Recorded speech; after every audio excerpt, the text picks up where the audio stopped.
I think Wonder Woman is different from your previous movies. I'm talking about the scale, of course. Yeah. Did you change in some way your approach to the project because of the big budget and the dimensions? Surprisingly, no. Surprisingly, I continue to be surprised myself that ever since my first short films that I was directing, you were always had 20% too little money and too little time and not what you need, and the problems are always a big surprise. I'm super grateful for the pilots that I did while my son was little. I moved to TV doing pilots, and some of those were very big budget, and so that actually gave me great practice working for a big studio with high needs on $12 million things that I was going to shoot in a short period of time, but had to be very high budget. So I actually had more kind of practice at this higher budget than it might appear from Monster on the way here. But yet, like I'm saying, the process does not change as much as one thinks. It just becomes more vast. It becomes more things that you have to keep track of and make sure they all fit together. In fact, movies like this, they have most of the times different tones in some way. You know, there's the action, the drama, a little bit of comedy or romance here and there. How do you work in order to find the right tone, the right balance all over the movie? That was the hardest thing about the movie, particularly when I saw the story and I thought, okay, fantasy, reality, history, road movie, superhero. That's a lot of different tones to pull together. Comedy, drama, love story.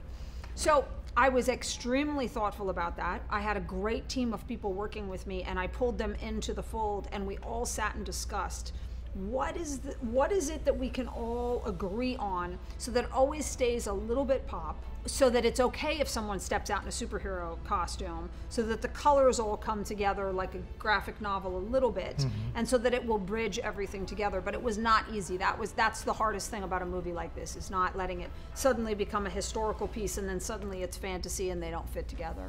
I guess so.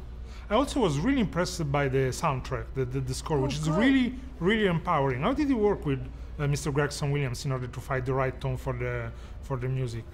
A long, very exhausting process. He worked so hard and did such beautiful work. It's same thing as I said before.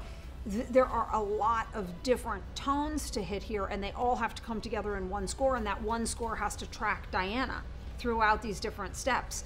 And so it was difficult, you know, it was very difficult, but I think we ended up really finding this balance that I'm so proud of a pure, simple, emotional score, but with lots of dimension in the different places that it journeyed to. But I super appreciate that. I love the score. Okay.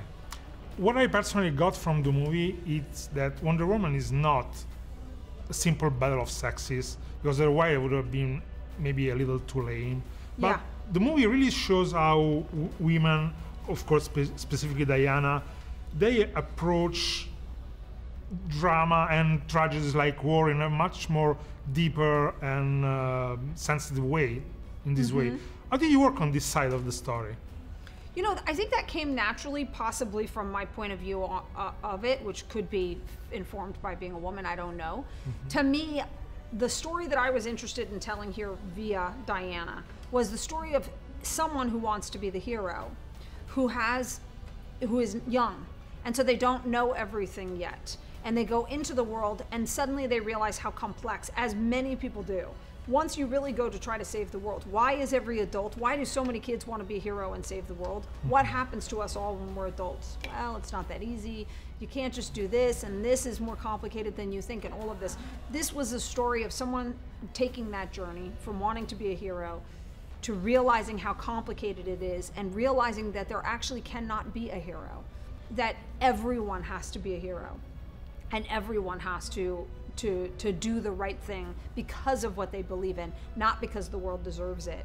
And so that was the story, and it meant reflecting upon war and mankind and all of those things you learned upon the way, and really seeing them for what they are and saying, how can you stop this? Who's even the right and the wrong here? I don't even know.